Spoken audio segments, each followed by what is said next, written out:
Well, hello everybody. Welcome back to G Bear's Off Gridways, a homestead in the desert.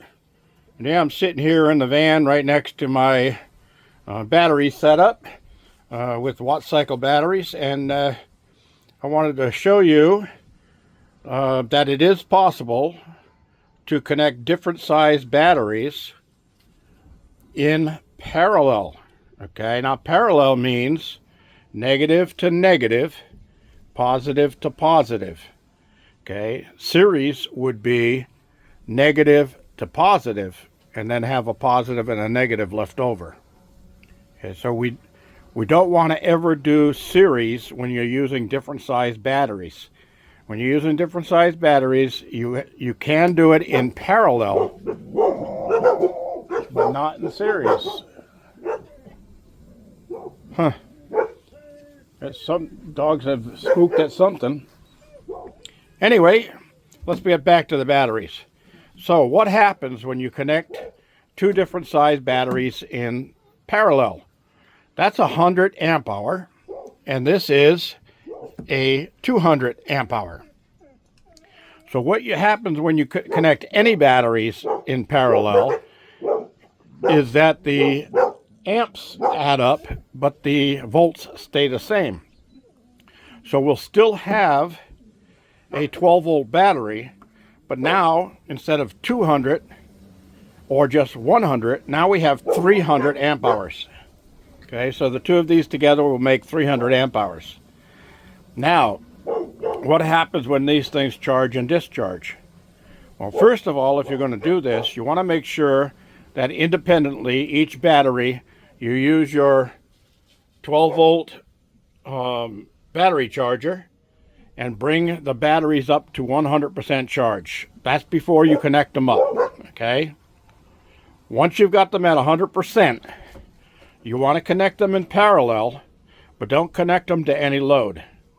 Just go negative to negative, positive to positive. Now let them sit overnight. 24 hours is better. Go for the next day, same time that you started. All right. At that point, reconnect your charger to it and let it charge up again. Now, if it doesn't take very long, if it's 2 or 3 minutes, then you're in really good shape. That means that your batteries have already synced and equalized, so you're doing well.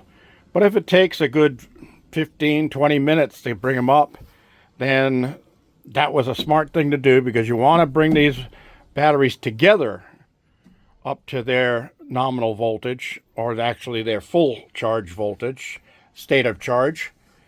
And right now, these batteries are almost full. They're 92% at 272 amp hours, and they're running through a very energy-sucking inverter.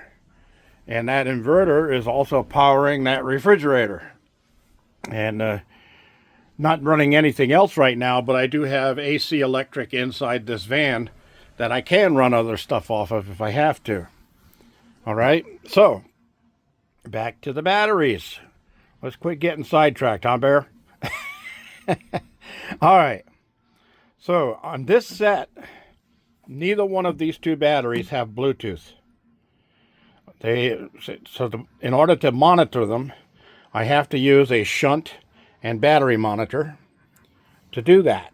Now, if you're going into a cold climate area, you do not want to use one of these if it's going to be in the area that's going to get cold at night. Now, all of Watt Cycle's batteries are protected with cold temperature protection. What that means is, if the temperature gets below freezing, just for a few seconds, if it drops below freezing, the BMS, which is a battery monitoring system that's inside of these things, which is basically a small computer, is going to recognize the temperatures really cold. And because lithium doesn't like extreme cold, it shuts down the charging capabilities of the battery. So you can have a charger going into it, you can have solar panels going into it, you can have your charge controller connected to it, and it could be sunny as can be out. But if it's below 32 degrees, your batteries will not charge. Okay, so that's to protect those lithium cells from getting damaged. Now that's the only reason that you have to worry about cold for the batteries. But cold on an LCD monitor will freeze the liquid that's in the liquid crystal display, and boom, your monitor is gone. It's trash. Now if you have Bluetooth batteries, even if it's only one Bluetooth battery in the group of batteries that you have, then you can monitor from your cell phone, and you can set an alarm on that app to let you know when the batteries are having a problem of any kind. All right? So remember, if you're going to go with multiple batteries, if you don't have to, don't cross sizes on them. It doesn't hurt them if you do. What'll happen here on a charge and discharge is they'll both be putting out 12 volts. That's the way it is. But there's 300 amps available. And what's going to happen is the smaller of the two batteries is going to use its amps first on a load. Okay, and then once the BMS shuts down because it's not running a load anymore, then the big battery will feed some of its charge back to the little battery to try to bring those cells back up again and equalize. Because that's what the BMS is going to do. It's going to try to equalize these two. All right. This is all stuff that I learned myself. This is not anything that you're going to read in the book. It doesn't say anything about this in the book. And I know a lot of people are saying, well, I can't hook two different size batteries together. It doesn't work. Well, trust me, if you do it in lead acid, you're going to have problems. Because lead acid works on a whole different setup than LiFePO4. The lithium iron phosphate oxygen batteries are much more efficient. They work a lot better than lead acid. With lead acid, if you hook two lead acid batteries together in parallel, and they are of different powers, the weaker of the two batteries will suck power out of the stronger of the two batteries and keep drawing it down until both are dead. Okay? It's a strange phenomenon the way that happens, but just like your flashlights, when you get your dry cell batteries that go in your flashlights, and you read the package on it, it says, do not mix old and new batteries. And everybody never pays attention as to why that would be. Well, the reason that would be is because the old battery will suck the power out of the new battery and it'll go dead faster. Not with lithium. With lithium, they always try to equalize. And remember, lead acid is not controlled by a computer. It doesn't have a BMS in it. The BMS is a friend inside of these batteries. All right. So I'm at 92% here, 13.5 volts in the both batteries, the inverter running and sucking power out of it, and the refrigerator running and using power, and only 200 amps on 200 watts of Harbor Freight solar panels up there on the roof outside. And they come in from this wire right here. All right. And then they go to the charge controller, and the charge controller in turn comes out to the batteries. Well, one goes to the shunt and the other one goes to the battery. All right. So what's that doing? Well, that is making sure that my system is completely balanced, for one. Now, I can't go with this one. I can't go over to there, and I can't go over to here, because that would be the wrong side of the shunt for the monitor to recognize power in, power out. So this is the load side of the shunt, and that's where I want to put the wire that goes to my inverter and the wire that goes to my charge controller. All right, that's on the negative wire. On the positive wire, they go right to the battery terminal over there, no problem. All right, so remember that if you're going to go 2 different size batteries, don't go in series. The reason for that is in series, the voltage adds together. So you're going to jump up to 24 volts.